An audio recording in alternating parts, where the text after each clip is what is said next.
Hello and welcome to ZeroCool's HardDrive. I'm Berg. With me as always are Dunkel and a man who dropped $15.07 on Sharknado and loved it, Houseman. Greatest movie ever.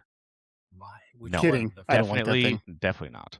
The first This one or week, like the eighth one? randomizer gods chose 1988 and Oliver and Company. I'll pass it to Houseman for some news and some movie facts. Yeah, welcome folks to 1988. Little old me was 4 years old at the time, so how about we dive right into this? So first off, we're going to cover some of the news of the year. So top of the news, kind of topical right now. Australia won the World Cup against New Zealand in the final. So Kiwis versus Aussies, and the Aussies were victorious. Nice. Tetris, the game we all know and love, was introduced in the United States. Maybe we'll watch the movie that's about. Yeah, pretty good biopic. Tetris. Yeah. Oh, yeah, I forgot they did one. I would recommend to watch. It was pretty good. Couple Michael Jordan facts this year, actually. So I guess Michael Jordan had performed the famous free throw line dunk this year. So he actually jumped from the free throw line and dunked it. And in the playoff, he was the first player ever to score 50-plus points in 2 consecutive games, which is kind of insane when you think about it, because one of the scores was like 106 to 101. So literally half the points. Yeah, that's crazy. Attributed he was to always one like player. half the points. What else? Construction on the famous Louvre pyramid began. So I thought it was a little older than that, but yeah, no, that's when construction began. And then they used it in every heist movie ever made. Yep, it's pretty much a go-to location for any sort of heist or European visit movie. And people go there to throw soup on pictures. Yeah, and everybody everywhere rejoiced. The Rickroll, aka "Never Gonna Give You Up," hits #1 of the Billboard charts that year. My gosh, the Rickroll. So people still get Rickrolled to this day. We promise, folks, you're not getting Rickrolled on this podcast. Great when YouTube became a thing and everybody was like, yeah, I remember this video. The early days of YouTube, you got Rickrolled like every other video.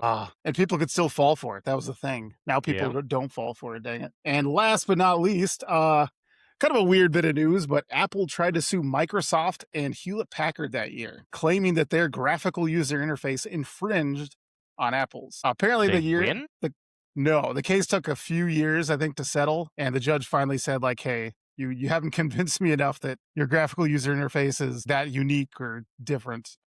I feel like they probably didn't know enough about computers back then to be like, this is different. Well, they basically just said, like, it's pretty much industry standard what they were using, so you can't really claim that it's yours. But yeah, so that was news for that year, 1988. There's various political news, but we try to steer clear of that on here, folks. You can go look it up yourselves. But as far as that year in movies, for Best Picture, it was The Last Emperor, which actually was only the second movie in history to win all Oscars it was nominated for. So literally every category it was nominated for, it won. I definitely don't think I've seen that. I don't think I have either, but it sounds like something we want to watch at some point. Best Actor was Michael Douglas as his famous role in Wall Street, Gordon Gekko, Mr. Money himself. And Best Actress was Cher in Moonstruck, which I think wasn't that the romantic comedy with Bruce Willis? Something like that. Yeah. So that was your Oscar buzz of that year. As far as this movie goes, though, this one had a $31 million budget, ended up making $74 million total domestic. Granted, I think it was not terrible. No, and I believe 21 million of that was its 1996 re-release. So actually, the re-release made a pretty good chunk of change. And then Disney loves re-releases. Again in 2002. Like back when they used to do we're breaking this out of the vault. Now I hate that too, because you actually can't find the movies when they're quote unquote in the vault. Yeah. It's like, I really want to watch Aladdin right now, but I can't find it anywhere. For a limited time. The Little Mermaid. For a limited time. Get your VHS out of the vault. Yeah, well, as my current VHS is stuck in the VHS cassette player vault itself. So I have to unwind it somehow. The true vault. Yep, the true vault. As far as some of the facts about this movie, honestly, I couldn't find a ton of interesting ones. Apparently, the story was based on Oliver Twist originally. Did not know that, but that's how they got the name Oliver for the cat. Bit of a stretch. I was going to say loosely based, I would say. Yes, and I got this from a couple sources because I wasn't sure up front, but it sounds like the original script was actually a revenge plot where Oliver's parents were killed and Oliver actually is seeking revenge, which sounds more like a Disney movie opening to me than anything else. Yeah, I'd love to see that. Yeah, but revenge in a kid's movie? There's not much for revenge. Well, but parents dying in a Disney movie? I mean, that's like that's 101. True, yeah. I mean, that's a for That sure. that's why it Yeah. didn't surprise me that much. They're either orphaned or their parents are dead. Yeah.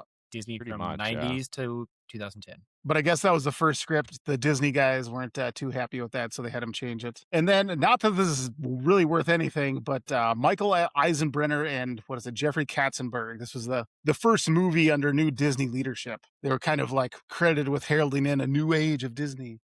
I don't know how much to believe that. New age with ad placements. I hear mixed things about Eisenbrenner, so Yeah. take it for what you will. But yeah, that is 1988 movie facts and news. Yeah. As far as the movie, Like, I think we're going to jump right into it with the top billed cast. So I just took a few names out. Honestly, there are a lot of names to mention in this movie, but kind of some of the standout ones. I had Joey Lawrence as Oliver. What is that? 90s teen heartthrob Joey Lawrence. Billy Joel as Dodger, which I could not place his voice. Listening he to has the he movie. has a very interesting voice in this one. I was trying to figure it out. I don't think I read the credits completely at the beginning, so I was trying to figure it out. But yeah, one that really stood out quickly, Cheech Marin as Tito. I think everybody knows Cheech Marin's voice. Cheech and Chong, namely. Dom DeLuise as Fagin, which I don't know where they got the name Fagin, but it just feels like a weird name. Doesn't he play one of the people in All Dogs Go to Heaven also? Yes. Yeah, a little callback to one of our earlier episodes. Yeah, he was folks. Itchy.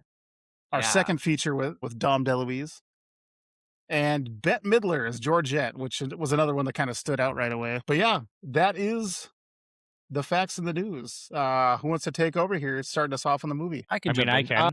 Or go ahead. Dunkel can. Go ahead. Dunkel. So this movie kind of starts out with the kind of like pretty common for New York. They usually start with like the fly-in of Manhattan. And one of the facts that I was going to call out too is like this was the first Disney movie animation that they actually included real world product placement. So like as you fly in, you can see Tab, USA Today, Coca-Cola, Yamaha. So I was like, McDonald's was in there at one point in time too. McDonald's, yeah. I was like, they got their money's worth. I didn't realize that Tab had been a thing for that long. I thought it was kind of like Tab was kind of knockoff that was pretty big. Yeah, I just thought it was kind of a newer knockoff for Coca-Cola. So it's like interesting that it's kind of been a cheaper thing for a while. I'd like to say cool, but the start of product placement is not cool. No, right? Not really. Yeah. What happened to the good old days when it's just like the standard little, this is pop, this is butter, this is milk. Yeah, I mean, to their credit, though, it was like literally maybe 30 seconds of ad placement. After that, there was like none. So yeah, they didn't right at the very beginning, and then never else. I guess that's okay. They could have. I did want to give a shout out quick since you're covering the opening here. The watercolor artwork I did kind of appreciate. They did really good. I kind of missed this style. I really wish for the ad placements they would just put Wayne's World style and just like deliberately put everything in front of you and said, who would do such a thing? Yeah, at least if you make it schlocky, it's kind of funny. So you kind of get a soft introduction to our main character, Mr. Oliver, and kind of how he kind of got lost on the streets. He's kind of in a bin with a bunch of cats for $5, and the cats are all getting picked up, and he's the one left behind. And then a rainstorm hits, and you can see free marked on the box, so nobody wanted the orange kitty. Yeah, I thought this was weird though, because like they had all these people standing around grabbing these cats, but the person who was selling them was never there. Yeah. Also, like to leave. Like, there was never an exchange. There was never an exchange of money. There was never like a guy sitting there, like trying to hawk the cats, whatever you want to call it. And this is like, okay, and then all of a sudden we're just gonna leave the cat in the box. I was also confused in the timeline. Like, was this multiple days these cats were being taken? Like one weekend.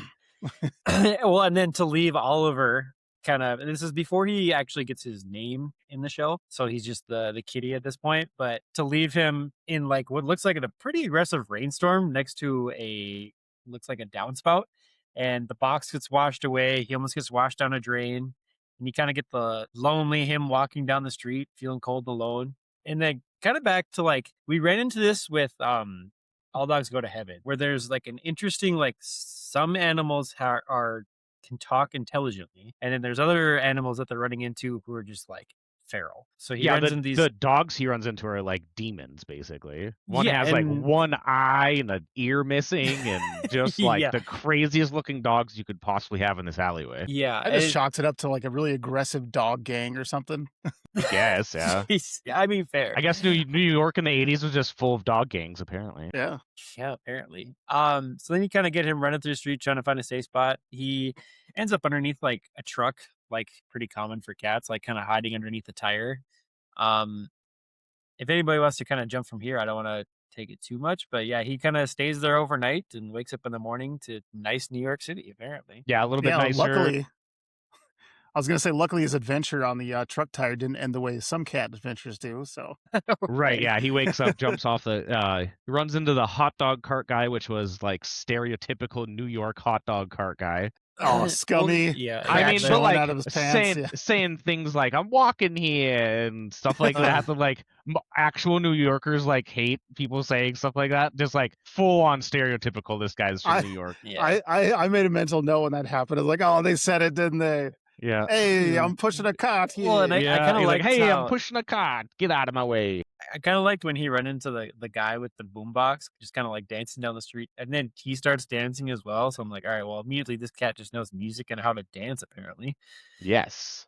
That's one thing that stood out to me from the opening of this movie is like, it's a very musically oriented movie. Yeah. Had you seen it beforehand? Was that, no, I haven't. Well, I probably had when I was younger. I just don't remember it. Yeah. But I'm pretty sure it was Huey Lewis doing the theme song, was it not? Kind of sounded like Huey Lewis. I mean, with Billy Joel as one of the characters, I'm sure that there was like, he could get people that maybe you couldn't normally get in a show for music-wise. Yeah. I don't know. Yeah, so then he kind of sees the hot dog guy, gets out of the hot dog guy's way. Then you meet Dodger, the other, basically the main character, Billy Joel's character. Tells him that you can't mess with that hot dog guy. He's really mean, but we could work together to get it. And then just attacks him, basically. Like fake attack. I guess fake attacks him, but Oliver doesn't know that. So just like starts barking at him, getting him after him. Oliver like runs up the hot dog guy's face and distracts him while Dodger grabs like a whole links of hot dogs. Yeah, I like just before that, the introduction to Dodger is he walks by another dog and he kind of like perks up a little bit, and then you see him sitting on top of a taxi like, how you doing? So just kind of setting the tone of like he's there was some weird girl dog stuff in this for apparently he's like he's quite the gentleman around town. Yeah, you might say. Yeah, it's Dodger. All the ladies seem to love him. Yeah, so he steals the hot dogs, but then he kind of takes off running. So the idea was that they were going to get the hot dogs together so you can kind of make it through the streets. Dodger gets it. He looks at the cat and he says, nope, this is all mine. Welcome to New York City. People are going to screw you over, basically. Yeah, now, those are some fancy hot dogs. They were some fancy hot dogs, yeah. I mean, yeah, they were like... I mean, cased like... Homemade hot dogs, basically. And then you get the big song that everyone's probably supposed to remember. The why do I worry? Why should I worry? Yep. Why should I worry? Which they also sang at the end of the song. Or at the end of the movie, yeah. At the end of the movie, they also sing it, which it's like, okay, I don't think we need it that much. That's what I remember from this movie. I mean, the whole movie's literally about worrying, so let's face it. I mean, I guess, yeah. Well, one note I had to do, because, like, right, I understood, like, he was dragging the sausages around just on everything. Is it the thing that really got me was the wet concrete. Like... Yeah, he drags the sausages through wet concrete. I'm like, yeah, I had that. I had that a lot. I had that thought too. Like that, those sausages are disgusting by the time he gets them back to the place. But I'm like, you're not digesting concrete. I'm sorry, my dude. No, that dog is getting plugged up. It was wet. It would drip off. Definitely knew that part was going to get. They literally just went through everything with those sausages. And I laughed really good when he right after he drags the concrete, he washes off on the fire hydrant that he opens. He just sprays Oliver in the face, and you just see this poofy, pissed off cat. And then kind of adding to like the dogs are intelligent, like they knock over like the sunglass hut basically. And then just got this dog bouncing through the street of New York City wearing a pair of sunglasses and playing a piano with his tail. And at one point, doesn't he? Yeah, he stops traffic in the middle of the song with like a band of dog dancers. Yeah, the movie got kind of weird. He's on top of that. He's on top of a lady's car, and then he scares her, and she slams on the brakes. I actually wrote this down. I was like, he would have went flying. Like he just steps. I don't get it's a kids movie, but he just like steps off it nicely after she slams the brakes. Like that dog would have been gone. But hey, why should I worry? Yeah, why should I care? We're gonna get as he's doing plagued. this, every we dog probably are. Every dog that like sees him just starts like perking up and like, oh my god, he's singing. And then you have all these dogs strutting down the middle of a New York City street, just like, yeah, he's singing, yeah. The middle of an intersection. Like these dogs have been getting shot, tranked, or caught for sure. Yeah. And then you get the rats with the sunglasses on too. Yeah, and they were singing. Yeah, they were singing down there too. Yeah, Like, so yeah, little melody. definitely a mixture of like some are intelligent and some aren't. Yeah, and then so Oliver follows him all the way to a houseboat, where we meet a bunch of other dogs, like a ragtag group of dogs. You have like a Great Dane, a Border Collie, I would guess the girl dog. Yeah. Yep. I think her name was Rita. Mm-hmm. You get Francis the Bulldog, which was one of my favorite characters in this because he's like a Shakespearean talking bulldog. I love that character. I did love that part of it. You get the and then little Chihuahua dog. Yep, you get Cheech Marin with Tito and the Chihuahua. Mm-hmm. Keeps on calling him Frankie. It's Francis. It's Francis. It's Francis. Francis. Yeah. Francis dog. I love the little Tito dog too because it always makes me think of Taco Bell. They had the little Taco Bell Chihuahua way back in the day, and I think we actually had all like the little squishy figures that you could buy for them. You're so breedist, Dylan. What? You're so breedist. Prejudice against Chihuahuas. Yeah. Oh God. So you kind of meet all of them, and then Oliver like falls through the ceiling, and hits the ground, and Tito, Cheech Marin's character, comes up and like looks under the thing that he fell under, and he like gets scratched with a paw, and all he yells is "alien." It's an alien monster. Well, no, because right before that, Dodger's explaining about how he got the hot dogs, and then he's like, "Yeah, this crazy beast was there fighting for him, fangs and long nails and everything," and that's right where he falls through the roof and everything. Can I just say something though? Like immediately when they went to the houseboat thing, it immediately gave me All Dogs Go to Heaven vibes. Yeah, like because it was like very much. Gang of degenerates and this dilapidated old house. It's only a year off of All Dogs Go to Heaven. Wasn't All Dogs Go to Heaven 87, 86? It makes me wonder if the scripts were almost like kind of like similar, or maybe they're like borrowed from the same one. Was it the same animator?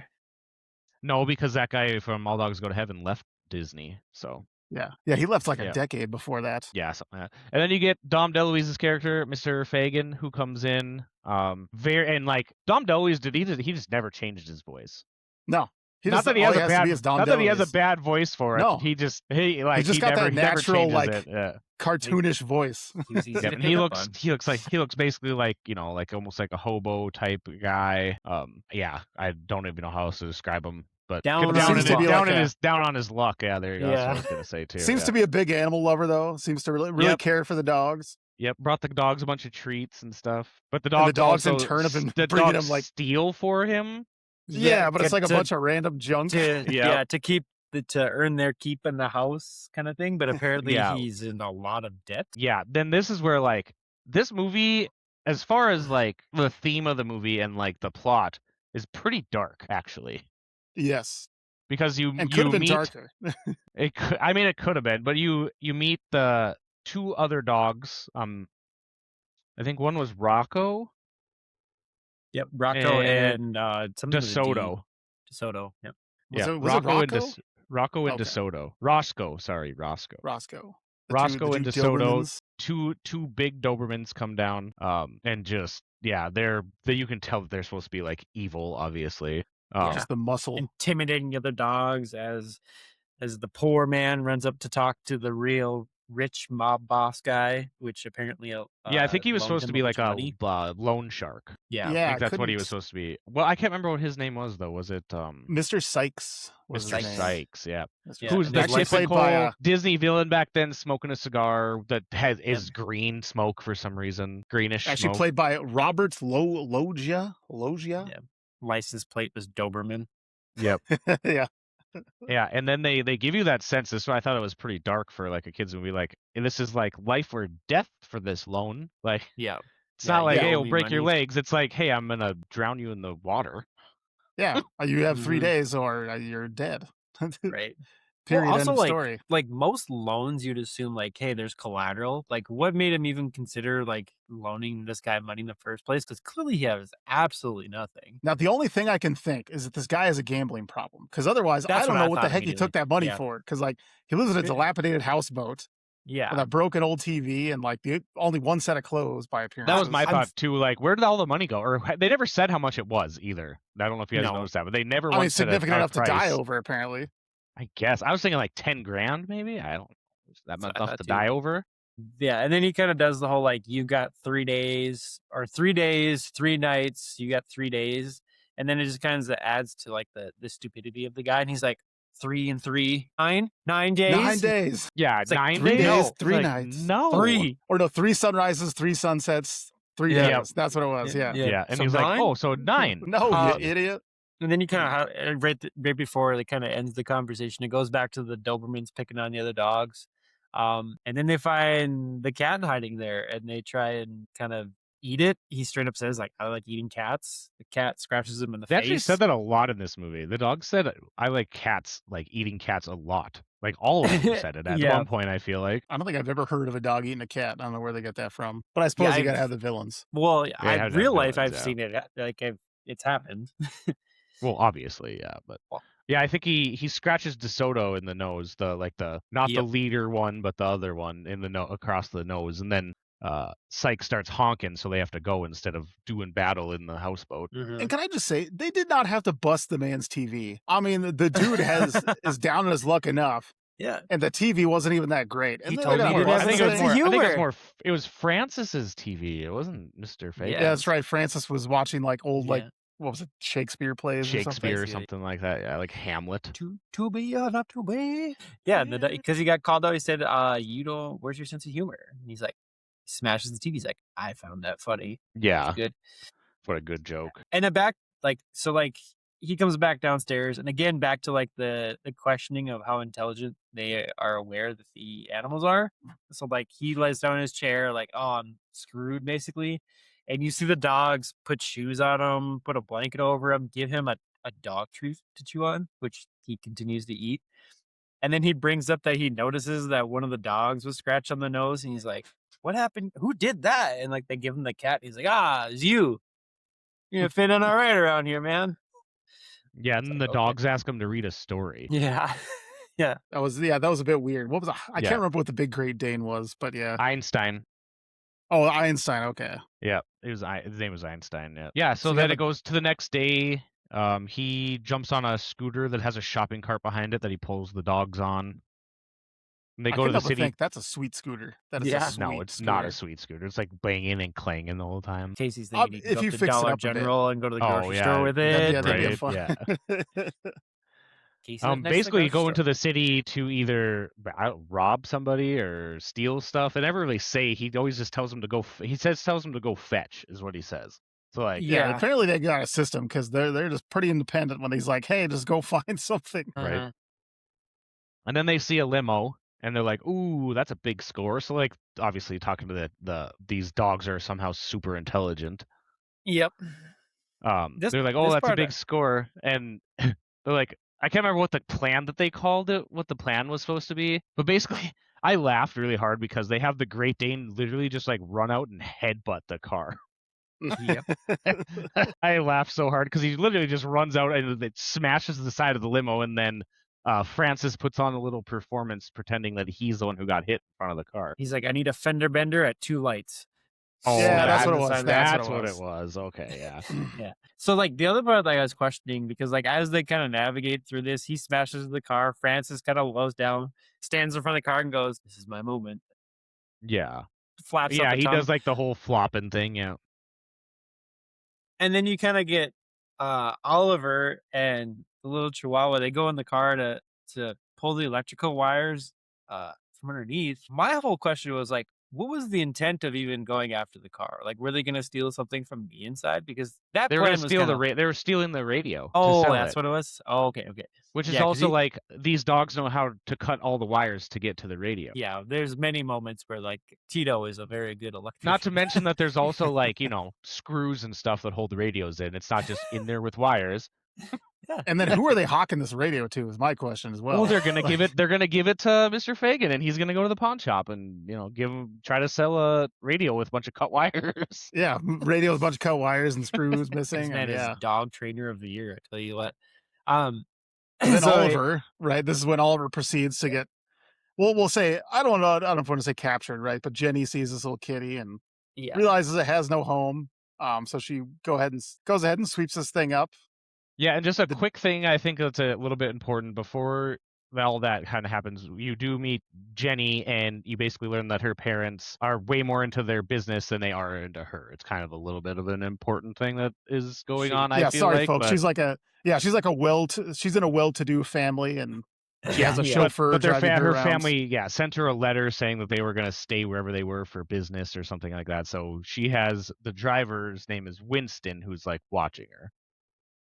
And it's Just a her little- birthday. Her birthday coming up that her parents said they were going to miss. Yeah. And then, well, as Tito is underneath the vehicle pulling wires, Oliver falls right before Jenny kind of shows her face and lights Tito up like the 4th of July and sends him all throughout the streets getting electrocuted. And that's when he kind of gets found by Jenny. Tito ends up by the rest of the dogs, like, "Where's the cat?" He's like, "Sorry, I didn't keep an eye on him while I was getting lit up," basically. Yeah, well, I was poor getting Tito. barbecued, I think, is what Yeah, he said. Gets electrocuted multiple times in this Well, that's what movie. he gets for trying to bite the starter wire. He's the electrician. Then after this, they kind of chase him down a little bit. They figure out that he went to, they get to like 5th Avenue, which I think is like a hotsy-totsy place in I was New gonna York, look it up actually, isn't it? beforehand. Saks Fifth Avenue. I mean, Or right, yeah.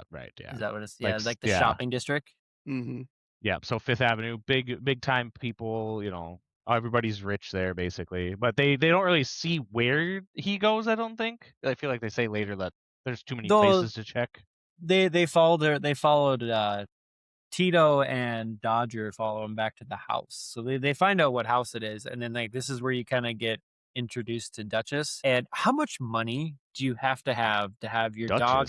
Georgette. Or not Georgette, sorry. Georgette, yeah. My bad.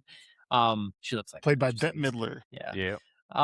What kind of money do you have to have a dog, to have that kind of room, spinning bed, makeup center? Oh yeah, I wrote that down too. I was like, this is What this do we is the do? most ridiculous thing ever in this room. Yeah, this dog's got bags under her eyes and she's concerned about it. The fact that they don't call it out at all. It's like, this dog is just bougie as heck. And so they kind of get to her. She kind of sings about it a little bit. Yeah. She kind of has she sings a little bit and it's ridiculous. kind of gave me the kind of call out to Snow White vibes, where they're kind of like has all these birds helping her get dressed for the day and everything. Well, she so I hits was the kinda like- birds. I Yeah, don't think the birds didn't really help her. They like went to the window and then she like smashes it because she's supposed to be like a bad person technically. Well, wasn't she like, "It's my time" or something like that? Yeah, something like that. I don't know. Just Mhm. prim and proper dog. And basically, like, this was the point, right? She goes out to the balcony. It's all her, like, Yeah, we'll say start singing to all quote the unquote dogs. male suitors. Yeah. yeah. Basically there Yep. for the show. And then Winston and Jenny get back with Oliver. They're like arguing about like whether her parents would care or not if she kept the cat, and she's like, "No, my parents wouldn't care. Like, why?" And I was also like, "Why would they? They're not even there. Yeah, I was gonna say they're not even at home. They're not even there. What do they have to worry about? What do they care about? They're not even. They wouldn't even clean up after it anyway. She cleaned Right? up after Yeah, it Winston would. because Winston will probably take care of it. Exactly. Winston. Will Good do old it. Winston, the closet wrestling fan, Winston. Yeah, then you get a little cooking scene where Jenny basically just makes Oliver slop in a bucket, but in like a fancy bowl. Cocoa Puffs. Yeah, I believe Cocoa they mentioned Puffs, Cocoa yeah. Puffs. In Georgette's bowl, and this Yeah, is where in you kinda Georgette's get- bowl, yeah. Georgette starts walking into the kitchen, and even like Winston kind of warns her, like, "Oh, you're not gonna want to go in there. You might get ticked off." She walks in there, she sees Oliver just indulging with a napkin around his neck, and she kind of like, Winston, do you know what's going on in here? Walks up on the cat. Do you know whose bowl that is? I really hope like no kids got the idea to feed their cat Cocoa Puffs after this movie. I mean, it's like, oh yeah, let's give cats or dogs just cocoa. Like, don't do Like- that. That's terrible for them. It can end one of two ways. One is really bad and one is really messy. Right? Yeah. So then, Oliver and Georgette meet, and I thought this was funny. When Georgette barks, she actually just says bark. Did you guys notice that? No, I didn't. pick up on When it. she was trying to get Winston, she'd be like, Winston, because that's like how they do it, but then she'd go, bark, bark. She's proper. Too fancy It to was even like- bark normally. Yeah. It wasn't even just like actual dog bark. It was bark, bark, bark. I was like, Bark, oh my bark. goodness. Yeah, so you kind of get a kick back to the gang, and they're kind of trying to make a plan of like, Oliver's gone, and how are we gonna get him? And they show him kind of like staring at God, his name spaces me, the poor man. Mr. Fagin? Fagin, yeah. He's trying to sell us a watch in this pawn shop, and it's like a destroyed watch as he's trying to sell it. I did enjoy watching that Frankie wasn't even paying attention. He was just watching another TV in the window again. I'm not sure Yeah, if he's you guys picked addicted to television, I feel like. Yeah. yeah. So was this the point? I remembered this. So at one point he pulls up his sleeve to show the watches. Was this that point? Yeah, no. No, I this think is that was a before little that. bit This later, is- but I know what you were going to reference, though. Yeah. Yes, because I believe it was the same exact Mickey Mouse watch as the one in All Dogs Go to Heaven. It was a Mickey Was it? Mouse watch for sure. Yeah, Yeah. on his arm. Yeah, he had a No, it Mickey wasn't- Mouse watch sitting on his I feel wrist. like it wasn't that far after this scene, but they kind of leave him to go save Oliver, in quotation. Yeah. Save Oliver. I love that because like From they're a like, life of luxury, but they don't know that that's what he's getting saved Yeah. from. before we help Mr. Fagin, he might die. Let's go find the cat first. He's living luxuriously. We'll help him Yes, exactly. Yeah. later. Yeah, so Oliver pretty much at this point, just gets pampered by Jenny and Winston. Gets a nice collar with like a gold medallion, his name and address on it. Pretty much just living the high life. And then they like set up this way to get into the house where I thought it was because I mean like they're dogs and it's a kids movie, but I thought it was ridiculous that they used Francis on the doorstep to distract Winston. You're telling me Winston wouldn't recognize that was the dog he hit? Like how would that dog make it to Fifth Avenue? Right. I mean, it's a big city. Like, to be fair to Winston, I might not recognize, the same dog breed in a different that'd area. be a pretty big coincidence, but yeah. Anyway, they kind of like pull him down the street, get him to chase him. Everyone else goes inside. The door shuts twice, and Winston's just like, "Oh, I must be going crazy." I did like just before this. I mean, they come had on, Winston- guy. Yeah, I did How's like your before door this, shutting? He was watching TV. He was watching wrestling, and you can see that he doesn't have like his proper accent or anything like that anymore. He's just screaming at the TV with a rolling pin, like, "Come on, get him!" Door rings. Who is it? Yeah, and I believe they thought, because when they initially looked in the window, they thought Winston was like beating Oliver with a rolling pin. Yeah, they thought he was beating. It's like, him, oh my though. God, they're torturing him in there. Yeah, and then they're kind of like all over the house. Dodger is in Georgette's room, and she says something along the lines of, "Why are you trying to take me?" And he's like, "I'm not trying to take you." And she's like, "Well, Why not? why not?" Why not? Why aren't you Like, trying to am I take not me? good enough for I'm you? a five-time champion. What do you mean you're not trying to Yeah. take me? And then she kind of convinces them that they need to take Oliver because he hates it there. Well, yeah, and 'cause he's she was like, miserable or something along those lines because she doesn't like him, obviously. yeah, well, because Dodger is like, we're not here for you. We're here for our cat. Really? Follow me. And like, In that case, I'll show you right where he well, is. just before that, so Winston like peeks in on her room to see like, oh, well, maybe there's like something going on in here. She has two of them hiding underneath her blanket. Did you notice that Dodger was sitting there? He had a plant on top of his head, just like sitting below her bed. And then the other girl dog, she was just kind of sitting there normal by all like the little statues of her. And I was like, this is the most blind like butler I've ever seen. Yeah, typical Disney movie where all the adults are not Yeah, smart this- enough to figure out what's going on. This was the point at which I won't give Winston credit because he should have recognized that. Tito hanging on the You door. suck, Winston. Yeah, just Do hanging better. by the hook on the door.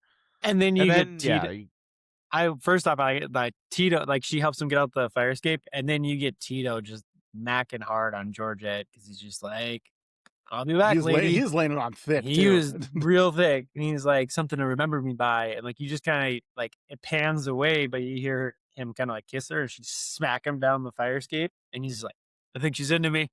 I think she Yeah. likes me." Yeah, because they get to Oliver's room and instead of just like taking him, they throw him in a pillowcase and take him like actually kidnap him from his house. Instead of like talking to him and bringing him with them, they actually throw him in a pillowcase and take him out. Right. Well, then they kind of get back to the boat, and he's sitting there, and he wakes up, and he's like, "What's happening?" He's like, "We saved you, man. But I liked it What do you there. mean you saved me? I was happy. She loved me. Why'd you take me?" And like, I did want to call it like, so I'm assuming this is like about a day and a half. Because obviously we're within the 3 days for Fagin. Quickly, this cat said, "I'm friends with you guys. You're best friends. Like, we're going to be together." And immediately he's like, "Nah, I was with her for a day. Like, Yeah, no, but guys, I was I'm good." also on the other one where like Dodger starts being really mad that he doesn't want to stay with the gang. He was in the gang for 5 minutes. Yeah. Right. Well, then he Like, got you super don't get to- you sappy don't with get to him. Be like, what do you mean? We're family. You were family for 2 seconds. You've known this cat for 1 second, and you stole some Not to sausages mention with it." Dodger started out just like betraying him, basically. Right. He got Yeah. super attached that night he hung out the first time because the cat decided he like hang out with him when he went to bed. He's like, oh, I kind of like this cat. He's one of the guys. He's just pissed off because immediately you're just like, I don't want to be around you anymore. And then Yeah. so basically he tells the cat like, go away. Like, we don't want you. Fine, leave. Fagin comes back super sad because obviously he didn't make the money that he needed to make, and he picks up Oliver. He finds the collar, and like this is where he gets his big game plan of like, I'm gonna send this rich man a ransom note for this cat, and if you want your cat back, then you need to give me all this money. And this whole time he's presuming it's this huge rich individual.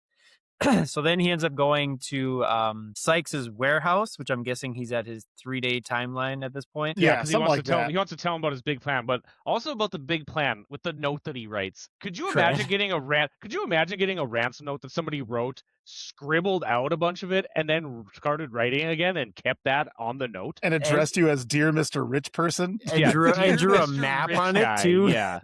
And drew like a 2-year-old map, like a 2-year-old's map drawing. Yeah, like this is where you need to meet us. But yeah, he goes to Sykes's warehouse to tell him this big plan that he has. Good to get this cat. This cat was from, and then Sykes is like, "Hey, now you're thinking big time." Like stealing the cat. I did So like Sykes kind of buys in. It doesn't seem like he fully buys in, but he kind of buys in. I did Where like he's this. okay, I'll go along with I it. did like this mini connection they did. So like right when he walks into Sykes' office, beforehand when he gets yelled at and he kind of chokes him, telling me he has 3 days, he falls in the water and he rips off the mirror to the car when he falls in, and he apologizes for it. So at this point, when he goes in the office, there's a little replica of his car and he's like messing with it, and he breaks off the exact same mirror again. I didn't catch that. That was a nice little callback. I didn't catch Nice. that either. Yeah, so I thought that was super funny because he's sitting there like messing with like the antenna, and then he hits the mirror because he gets scared again, and then he like tries to put it back on. I was like, that's funny. You broke the exact same mirror again. Dang it. I feel like I Yeah. should have noticed that.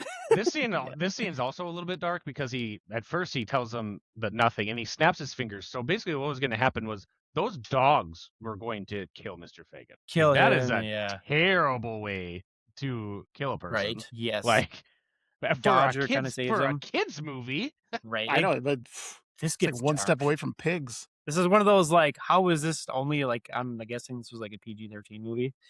Nope, it was rated G. No, this is PG. Yeah, so this is one of those like the reason think why it it's was still PG. G. It never got re-rated again. So it kind of calls back to like cartoons back in the day, were just a little bit more real. Yeah, there was just a couple spots where it was, but other than that, it wasn't like completely terrible, I guess, as far as it. But yeah, the whole plot was.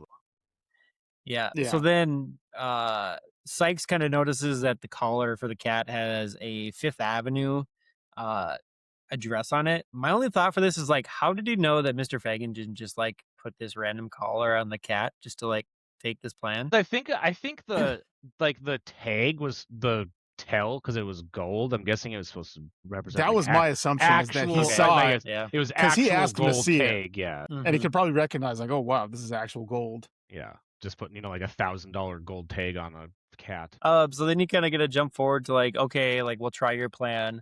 So Mr. Fagin goes to where he wants Jenny, what he assumes is a rich man, and meet him. And then you kind of get your first like view of what the map looks like. And it says your house, line drawn here. It's like, oh my Yeah, God. this guy. they meet at the docks, which is a weird Yeah, place to and meet, he's too. sitting there panicking the whole time. He's like, where's he at? Where's he at? Maybe he got lost. I mean, the map was a little rough, I suppose. Then he kind of bumps into Jenny. Like, what are you doing here and why? This is the part where you mentioned the Mickey Mouse watch there, Houseman. Oh, okay. Well, yeah, This is it. He then he blows his sleeve up. He's yeah, like, looks at the oh, time. why are you late? Bumps into Jenny. Why are you here? Like, you shouldn't be down here. And he's like, somebody stole my cat. And he's like, oh God, it wasn't a rich man. It's this little girl. Man, yeah. Oh. Yeah, and then for one, in this situation, where was Winston? Right? Like, she left the house. She left with the dog. They dressed the dog in rain clothes. Winston didn't have any clue. They don't have his room by the door or something. Like, how did she get out of the house? Yeah, they never did follow up to or like follow him like, driving around the city or something looking for her. So No. No. assumedly, maybe she snuck out at night and he just didn't notice. I guess It's really hard but to say. still pretty Yeah. ridiculous. And then and then Mr. Fagin starts having like that change of heart, like, oh, this is her cat, and you see She shows her piggy Sykes. bank. Yeah, she shows him a piggy bank. Sykes actually followed him to the docks. Yep. Obviously, his plan was probably to get the actual rich person to get Just them, to creepily, get like, more and also money. just creepily sitting there in his car, turns the headlights on. He did have really cool headlights. He had the headlights that are like the eyes kind of closed on him. Oh yeah, they The pop-ups. Oh yeah, my Fagin first like, car had those. and this was like all for his own benefit. I feel like Fagin's, but he threw the cat in the box and then said he found the cat and picked the cat Yep. up. So why didn't he just hand her the cat? Right. She wasn't Well, watching. you don't want to seem like a bad guy. She wasn't even watching him though. Like she wasn't watching that whole thing happen. What was the No, point of that's why throwing he's- him in the box and picking him back out? Well, also Hey, he had like to cover his butt, all right? like also this girl's self-awareness to like, I'm gonna take my eyes off of the creepy homeless man that's standing on the docks and just look over here. And he's like, oh hey, look what I found. Like I just kept my eyes on him the entire time just to see what he was doing because Right. I'm in the middle And of then nowhere. as all this happens, this is when Sykes grabs Jenny and pulls her into the car and kidnaps her. Oliver gets chucked out of the car. Yep. And he takes off back to his warehouse. Everybody starts talking about how they gotta find Jenny. I They gotta did rescue get it. Jenny. Yeah, I did get a good kick out of this because they make it all the way back to Sykes' warehouse and all the dogs get there pretty quickly. Going into that, Fagin got on his scooter. So I'm assuming he just couldn't get it started because like they're at this warehouse, I'd argue a good like solid 20, 25 minutes probably. And he doesn't get there till much later. I was like, either those dogs are super fast or he just couldn't get that thing running. Yeah, the ending of this movie happens like everything happens in succession very, very quickly. I feel like. Like you get the kidnap, you hear him talking to who I imagine is Winston, telling Jenny's dead, telling Winston to be like, you need to tell her, which was basically, it sounded like they were arguing about giving them money. Right. They're like, well, also he's like, you should probably just call her dad and like let him know. And by the end of this movie, like you kind of get the vibe that he didn't call the parents. But like not to get like too far ahead of ourselves, like the dogs do break into the warehouse and their game plan is just to put Francis on a really, really tall tower of boxes and just put Oliver inside of a football helmet with a 2x4 and just launch him through a window, open this window for them. They also pretend to be a pizza man before. Yeah. They knock on the door. You can kind of see like a hat in a coat, and they have a pizza box in their hand. It's like, oh, these are the smartest dogs on. Yeah, and you get Tito kind of like cutting out some of the camera so they don't get caught too. So like back to he's just like a master electrician and he understands which wires to cut. The only thing I could like think of in this moment was like that Cats versus Dog movie from like 2002 or whatever. Is like they're having one of the dogs cut the wires and like, which one should I cut? The gray one. They're all gray. Like right. They get kind of like a chase. The Dobermans are trying to find everybody. Sykes is trying to find everybody. The dogs kind of get in to where Jenny is. They're trying to get her out before everybody gets caught. I didn't want to get past the pizza box thing. The fact that he saw somebody knock on his door with a pizza box sign, and he's like, I didn't order pizza, opens the door and doesn't even like make call to the fact like, oh, that person's not here. His only like comment is, where are those dogs at? Totally blows back the fact that there's a person inside of my warehouse. There was a person there with a pizza, or there was something outside. You saw past them. all of the locked doors on the outside of the warehouse that have cameras. Wasn't this the point where Mr. Sykes grabs a gun? Yeah, he does. He's like, oh, hey, I didn't order pizza, and like opens a drawer, and Yep. there's a stinking gun sitting there. It's Well, like, he's a loan shark, dude. You never know who's coming. Yeah, I guess. And I mean, you'd think he'd have like henchmen or something with him. Like that's where this guy seems to operate alone. He's got the dogs. The dogs are his henchmen. But Yeah, again, fair. back to like how dark this gets. He talks about like when he's on the phone with Winston, he's like, hey, if you don't call them, like something terrible might happen. So definitely leaning into like, I'm gonna murder this girl. Yeah, so, like it was dark. Yeah. Yeah. So yeah, they do end up getting Jenny out of her binds, and they get her out, and then they all jump up on a crane hook. Yeah. And kind of like pull up. Everybody's trying to attack them. Yeah, and as they're trying to like get that all together, I did want to call it one more time that they're like, Francis, I need you to watch the security cameras in case somebody's coming while we're trying to figure this out. And then and Francis he's is watching a Shakespeare show again. Well, he's watching something. ballerina on the Ballerina like, oh, dancing. come on, man. Yeah. Then they get out. Tito's like working the electronics on this crane hook to get it up. So he's just knows electronics, I guess. They kind of get out. They get cornered. Mr. Fagin rides in on his noble steed. Love that scooter. I'm telling you, man. That was a white great knight scooter. on the scooter with a shopping cart. Yeah, and then you get then you get a ridiculous chase scene. Like, it was wonderful. This was like ridiculous. This was the heights of like animated chase scenes, in my opinion. I mean, yeah, you get it. He's trying to run him down with the car. He turns into the subway. I'm like, oh, okay, he'll go to the next. The car drives into the subway. How were you navigating a subway 25-foot boat of a car into the subway tunnels? Right. Well, and then they jump onto the tracks, and then you see his tires basically spin out to where the rubber burns off. So then he's just driving on rims. Yeah, and then you get he's done this before. I mean, he acts like he's done this. Like, oh yeah, I'm just gonna burn my tires off and go on the rails. Right. Yeah, it's a crazy chase scene. So they're still just rolling down the subway. Jenny gets on top of Mr. Sykes' car at one point. Dodger's fighting the Dobermans on the back of the car, and this was where, like, I was watching this with the kids, and the two dogs. Yeah. The two Dobermans die on the tracks by getting electrocuted. Yeah. And they yelp when they hit the tracks. I was like, it was a brutal scene for sure. I was like, what is happening here? This is a kids movie. Not anymore. It's not. And then they 1980. They all get back to the scooter as a sub is coming down the other direction. This whole thing is going on. I did love that Tito is just like in the driver's seat, just like, yeah, man, I'm driving. Tito's the one driving. Yeah, they get Jenny back in there, and then they turn off and go like up a bridge, which was also crazy. And the sub hits the Mr. Sykes's car, and it explodes. It demolishes it. Yeah, so like, I mean, there's like nothing left. It just goes up in flames. That's him dead. Like, yep, just unceremonious. Nobody's like, oh, glad that happened. Just like nope. Three murders in 5 minutes at the end of this movie. I mean, it's true. They're the only people that actually killed somebody. Did the kids react to the dogs at all? No, I think they were still too young to understand what was going on. That's good. 20 so years. then we all kind of, in 20 years, they're going to watch this movie again. Like, why would you show us this movie? We were like 5. Basically, right? And so this is where we kind of, I was going to say, this is where we lapse into like happily ever after. Yeah. Kind of, we meet over back at the, Jenny's house. Yep, back at Jenny's house. Yep, they're all sitting around for dinner and Jenny's birthday. Yeah, Winston and Fagin are talking about wrestling and betting on the wrestling, and then Mr. Fagin doesn't have any money to pay the bet. He's like, oh, that's $10. He's like, oh, because he like bet 5. Yeah, there was like 5 or 10. Winston mentioned something about like spotting a 5 or something like that. Right. He's like, oh, gotta go. Yeah, that's when he looks at his watches again. I think that's where we get the idea that like he probably spent most of that money on gambling. Well, and then Winston gets a phone call right after this too from the father saying, oh, you'll be home tomorrow. I was like, oh, so he definitely didn't tell them like, hey, by the way, your daughter got kidnapped yesterday by a loan shark, and he wanted. He also doesn't tell Jenny that her parents are coming the next day. Yeah. That also never happens. And they pretty much treat her parents like they treat her. Like basically just not even a presence. Yeah, just not even a little bit. And then so they all start saying bye.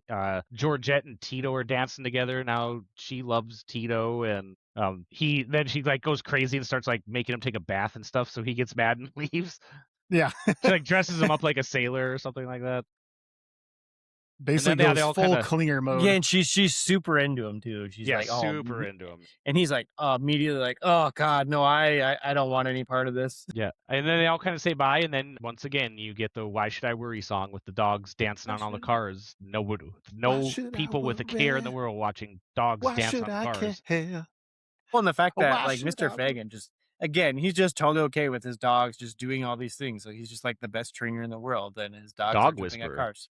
Yeah, man. I want some dogs and go out and steal stuff for me. Wait, I didn't say that, did I? Jeepers. Yeah, and then that's kind of your dance off into the sunset, if you would. Kind of get your kind of like the beginning scene, except for you kind of get the reverse, flying away from Manhattan Island, and then there's your credits. Again, shout out to those watercolor matte paintings. It was some good stuff. Yeah. Yep. And then it was back out through the same ad spots too. I forgot about that. Yep. It was like I wouldn't mind having that painting on my same wall. Frame. Yeah.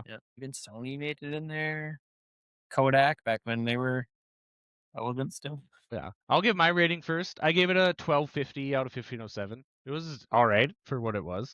I didn't mind most of it. The characters were interesting enough. The deaths at the end were pretty crazy for a kids movie, but that's that. I'm gonna give it. I'll give it a 1056 out of 1507. Honestly, I mean, it was a pretty what is the word I'm looking for? Kind of stereotypical, Amazing movie. Disney affair. Not even like stereotypical Disney affair, but just it was kind of ho hum. There wasn't a lot separating from the rest. The story was done before. There wasn't really anything groundbreaking here, I guess is what I'm trying to say. Yeah, I definitely gave it more points for being only like an hour and 18 minutes. That was a plus. For me, this is still like a 1450.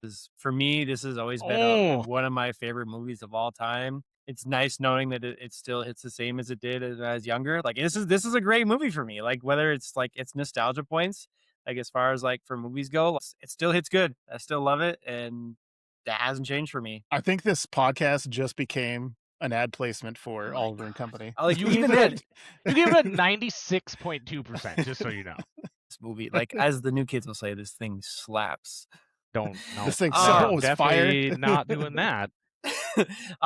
No, it's even for like the little bit of musical, like the musicals were short and quick. They didn't take over the whole movie. Yeah, it's still a top 10 movie for me all time. Held up better than All Dogs Go to Heaven. All Dogs Go to Heaven, I will admit, didn't hit as good as it did the first time. This, I still felt good. I kind of saw them in a similar vein. I mean, maybe because some of the references, to be fair, but yeah, it was just same time frame. Looked like kind of new batch of animation. This is one of those movies I used to watch on repeat as a kid. No, and that's fair. Hey, everybody's entitled to their likes and dislikes. Yeah. So next week, thanks for no judging of opinions of how we rate movies, guys. Jesus. Hey, no, I'm not judging. Maybe a little bit. Maybe a little bit. I'm gonna keep this in mind. We're going to 2017, and we're gonna find out what's scary and dairy. Remember to like, follow, subscribe, and comment if you think we should watch other movies or do something different. Talk to y'all later. Feedback is awesome. See you, everybody. Have a good one, folks.